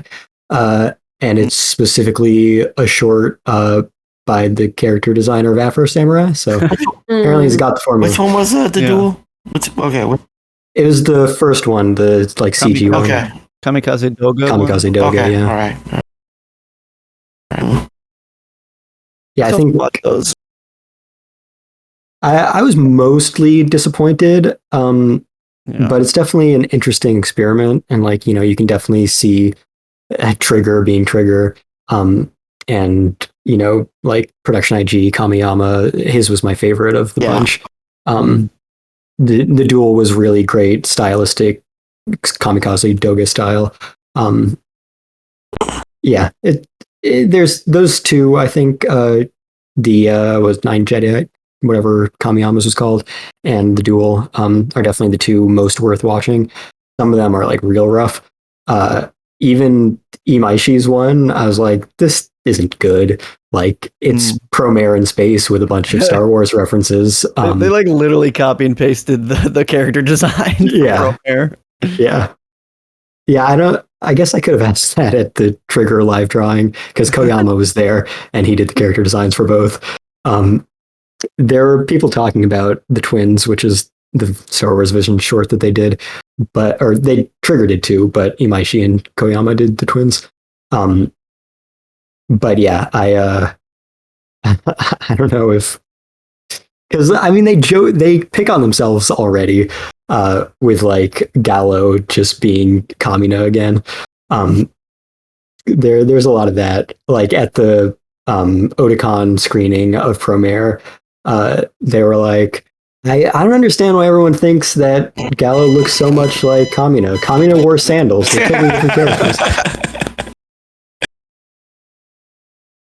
And then they had something at one of their panels today where it was like a silhouette because people talk about like, Trigger, all your characters are like so unique, all the designs, you can tell who's who from a silhouette. And they had something where they had like a silhouette of either Kamina or Gallo and were like trolling people about which one it was. Oh yeah, it was when they were doing the live drawing. They just had like a layer because they were doing it on their tablets. There was just a layer where you just saw the outline of the silhouette or whatever. And they're like, who is it? Is Kamina? No, it's Gallo. That's funny. You like when they can take the punches like that. Right, yeah. Yeah, they knew what they were doing. Yeah, exactly. Like I said, Trigger, they're fun guys. They're always a good time. But yeah, that Star Wars Vision short is technically an anime that has an Emmy nomination. So that's it, I guess. What else got nominated? A bunch of geek stuff got nominated this go around. Like all the Marvel stuff. What If got got some stuff. Jeez. Yeah. There really was a strong representation of geek programming, genre programming in the Emmy nominations this go around. So it's gonna be a lot of fun to watch when the awards are actually handed out. It's gonna be interesting. Yeah. I forgot. Somebody was really. There's one show people were really mad not to see get nominated. Our Flag Means Death. That was the one that people were mad about. Those people got to make up their minds whether they're like Taiki Waititi fans or not. Like, it's interesting. That's interesting, It's, people were super mad that got no nominations. So yeah, I just remember just skirting through and reading that. Like, I've honestly not seen the show myself, but I know there's like a very vocal fan following for it. So that was interesting. Well, Ranking of Kings got nominated in my heart. Yay! I wish I could have gone to that panel. Oh yeah, that was another thing at the convention. I did not make it to the Ranking of Kings panel because it was the same time as the Jujutsu Kaisen panel, which was in the middle of a bunch of other main events that I was going to, and if I left the room, I would never get back. That's true. So I went to Jujutsu Kaisen instead. But they did have the director and the producer of Ranking of Kings there, and I got a Ranking of Kings poster signed by them. That was cool. Talked to the producer a little There you bit. go. Nice. Girls. They didn't make any kind of announcements though, right? Yeah, no. It's just mostly meet and greet and here's some questions. Yeah, all those series panels were pretty much just like promotion, Q&A, Japanese PR. Yeah. Like they had a Kaguya-sama one with Aoi Koga, and they had a Demon Slayer one with Natsuki Hanai. So, those were cool, but not that much of substance, really.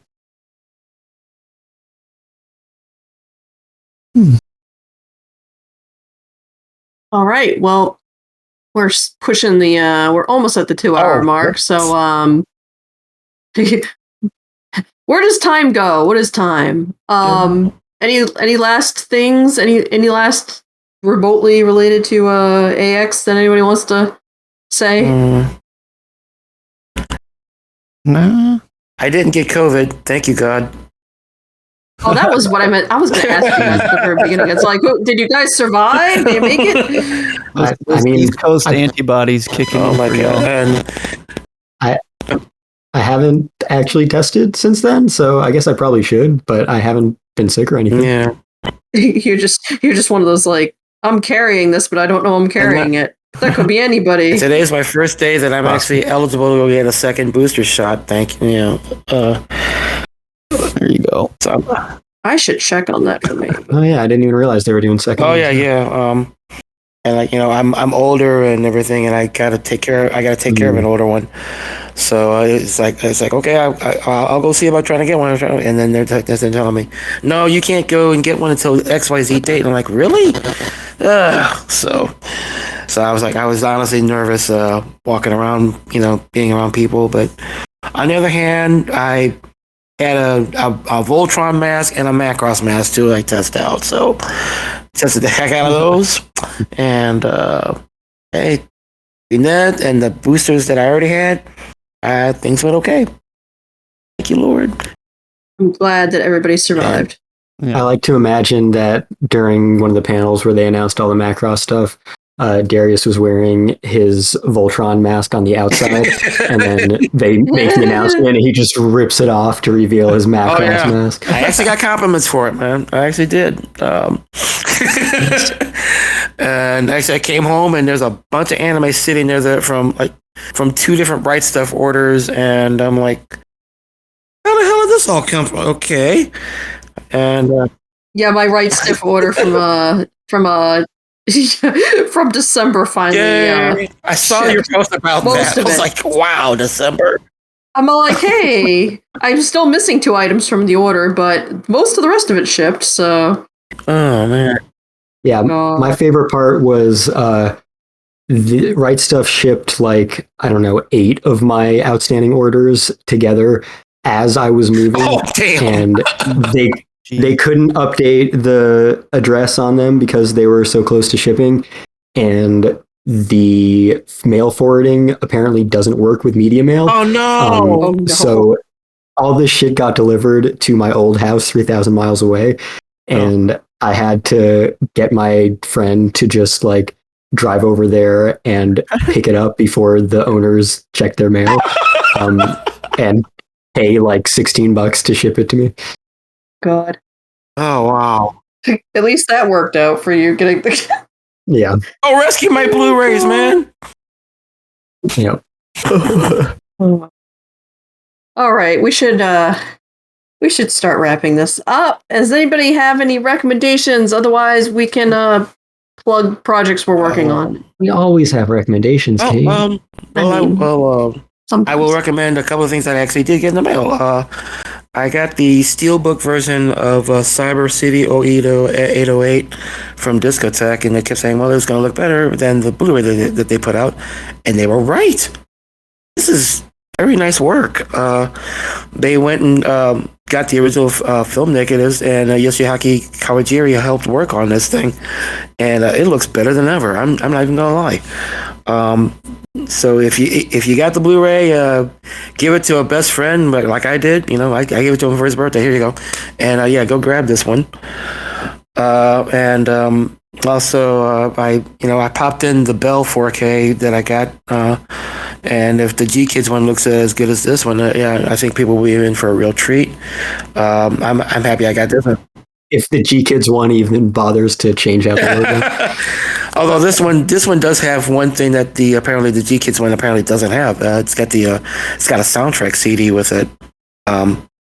So I was like, oh, so that's like, okay, that that's like it's like $20 more than what the G Kids one will be, but that just made it worth it because the music was just so amazing to it. So yeah, those are my couple recommendations to you. Oh, and also if you like classic film, Barnes and Noble is doing their Criterion collection 50% off right now. So yeah, I grabbed a bunch of that. Shaft in 4K is a beautiful thing. All right, here you go. Ooh, nice. Well, I've been a little too busy to watch any of the new anime premieres for this season, so I am just going to recommend read Chainsaw Man and then start reading part 2 now that it's out, because you're gonna want to know that shit for when the anime drops, because it's going to be insane. I mean, I'm always kind of two minds on this. Like, I kind of don't want to read the manga because the anime is coming out. Like, I love experiencing Attack on Titan fresh in anime form. Yeah. That's what I did with Haikyuu as well. I was like, I could start catching up now. Oh, but they announced like in 9 months there'll be a new anime, so I'll just wait. Yeah, I regret not having ever read Chainsaw Man, but I think at this point I will probably be going with anime first, and then maybe going back and reading some of the manga for the material I've already watched. That's usually how I end up doing it in these situations. If anything, maybe just read the Fujimoto's one-shots, which he's been I've read all those. So, that'll be good because he literally does like a callback to Goodbye Eri in the first chapter of Chainsaw Man Part 2. Oh, shit. Yeah, I think getting to know your like Fujimoto-isms will be... Fujimoto Cinematic Universe. Yeah, exactly. God, wait, Chainsaw Man's by the guy who did Fire Punch. Yeah, okay. I don't know if that's helping or not. That's oh God. It's still hilarious to me that the creator of Spy Family was an assistant on that manga. So wild. I can't. God. Fire Punch. If anything, Chainsaw Man is slightly less weird and slightly less depressing. Oh, Fire Punch was just edgy, the manga. Like, really, I mean, that's all. Like, it was just... Oh. His new one-shot, which was a collaboration, not as big a fan of it. I was kind of disappointed. Yeah, it was like short and sweet. I didn't mind it, but yeah, it was all right. Yeah. But yeah, obviously, Look Back and Eri are both awesome, amazing. Yeah. Yeah. All right. I got some recommendations. So hopefully we record again before the end of the month. But at any rate, at the end of the month, we are finally getting the Vinland Saga Season 1 Collection Blu-ray Limited Edition from Sentai Filmworks. So look out for a sale for that if you don't want to pay hundreds of dollars. But it's a really nice looking release. Also, if you want to purchase softcore pornography for less than $69.69, Right Stuff has re-released interspecies reviews in a standard Blu-ray.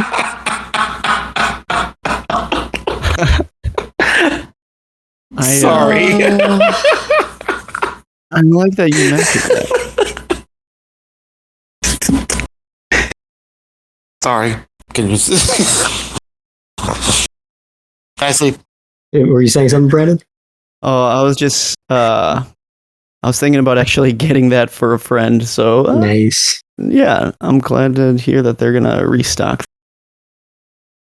Oh, also the biggest draw at AX, like the biggest fan base, above Trigger, above any of the other guests, a like meme hentai mangaka that Faku brought. Oh, really? Like Oh. everyone was standing in line from like 1 a.m. to 8 a.m. to be the first ones to get autograph tickets for him every day. Really? Who's this? His name is Shindo L. That's what he goes by. Yeah, that kind of fan draw? That is interesting. Yeah.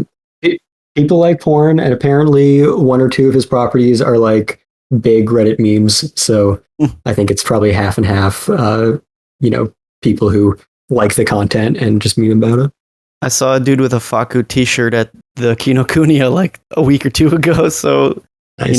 the That's Jinchi something. fans are live and well. Yeah, I mean, I think seeing all those people and just like talking to them and seeing them be passionate and normal, just really reaffirmed like, yeah, fucking love what you love. If what you love is weird ass porn, that's awesome.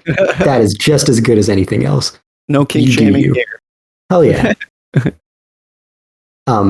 Anyway, yeah, those are my recommendations for Blu-rays. Also, Uniqlo is doing some collaborations. They just released a bunch of Spy Family shirts.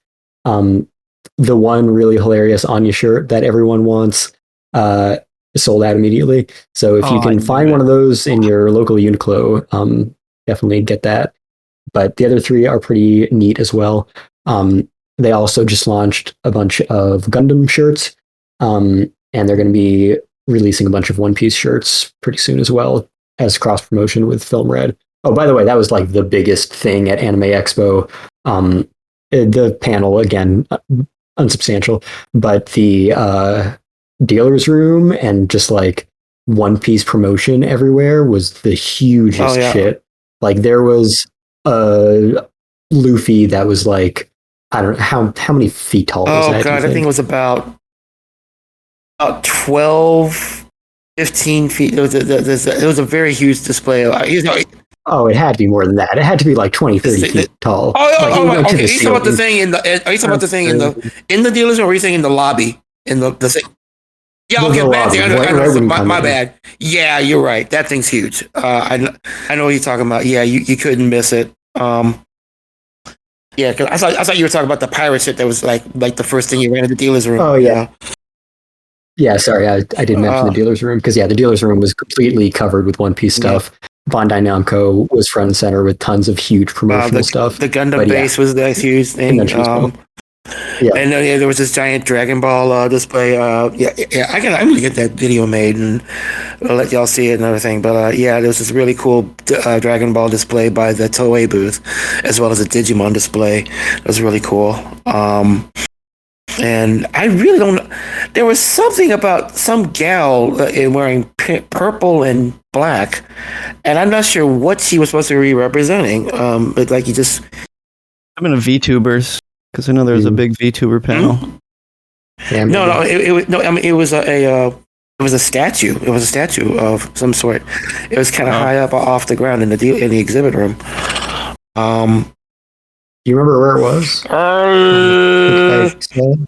Like you kind of get to the Toei booth, and then you go further into the dealer's room, and there this thing was. I'm not sure what she was from.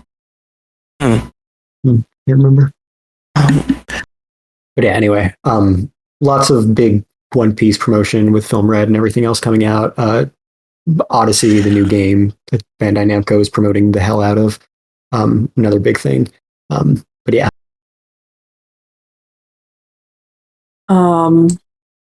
Cool. Does anybody have any idea how long this Right Stuff birthday sale is running? Good question. They keep sending me texts about it. I don't know. Like, there's nowhere on their stupid website in an obvious spot that says when this sale ends. They probably want that for FOMO reasons. I know. But it pisses me off because I'm like, oh, the sale's ending. I don't know if I'm going to have this. See, it affects me editing in what time I edit this podcast, which will probably be Friday. I'm going to assume it goes through Sunday. If you're listening to this right away, Right Stuff is doing their birthday sale. They do sales all the time anyway, so it's not like it really matters, but I would also like to remind people that Right Stuff carries graphic novels, like English language graphic novels now. So if there's something you really like to want to check out and you don't want to pay Amazon money, they carry all the stuff from like Dark Horse and Image and that stuff. So you can just get that shit there now, which is great. So, cool. It's like, my cat's yelling at me again that it's time for bed. So, I guess we should wrap up. Everybody plug your stuff. Excuse me, please. Let's see. I've got a bad cough. That wants to come out. No, I've got a Twitter. The people who came to my Black Character panel, I kind of posted some sources that you guys can read about the Black characters I talked about, and I'll be adding to it hopefully very soon. Also, look for my own write-up about Anime Expo, as well as video about it very soon. And and after that, catch. If you come to Otakon, I'll be running the museum because that's what feels like I belong now. I belong in a museum. Shit, I really am in that old. Okay, never mind. Okay, go ahead. Y'all go ahead because I feel decrepit now.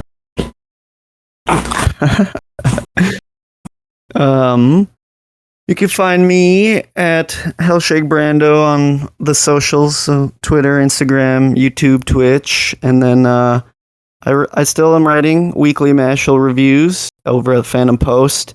No idea what or if I'm going to be doing any simulcast writing, but I did just write a feature about Masaki Yuasa and his films based on IMDb ratings. So that was a pretty fun one to do. So check that out and check out the future ones that come out on the Fandom Post. I believe Chris just did one on, was it Shinkai? I think it was on Shinkai. But yeah, that's where you find me. On Twitter at SonicBug, I am reviewing The Devil is a Part-Timer Season 2. It's been 87 years, but they made another season of that. Hopefully I'll have a review up by this weekend of the first episode. That's exciting. Is that on Crunchyroll?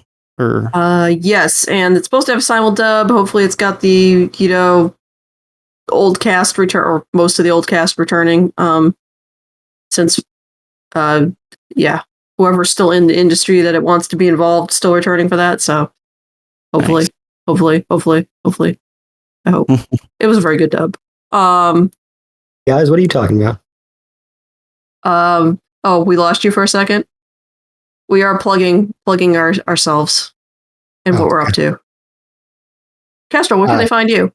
Yeah, did you go through where you can find the podcast? No, I have not done that yet. Cool. Yeah, hi guys, I'm back. Hey. I don't know where I cut off, but you can find the podcast wherever you find podcasts. Find us on Apple Podcasts, Google Podcasts, Spotify, Stitcher, SoundCloud, iHeartRadio, Alexa, Amazon Music, fandompost.com. Find us on social media, follow us, share our stuff, get in contact with us, Twitter and Facebook at Fandom Post Radio. Get in contact with us via email, fandompostradio@gmail.com. I'm on Twitter at FullMetalKyoma. Excellent. So we'll be back hopefully sooner rather than later with summer season first look impressions and all that good stuff. And hopefully, Kane will return to the land of the living, and we can tear DJ away from his adoring public, and have other people on who want to talk about the summer season of anime that has just started not too long back. So thanks for joining us, and tune in next time. We'll see you then. Bye bye. Haters.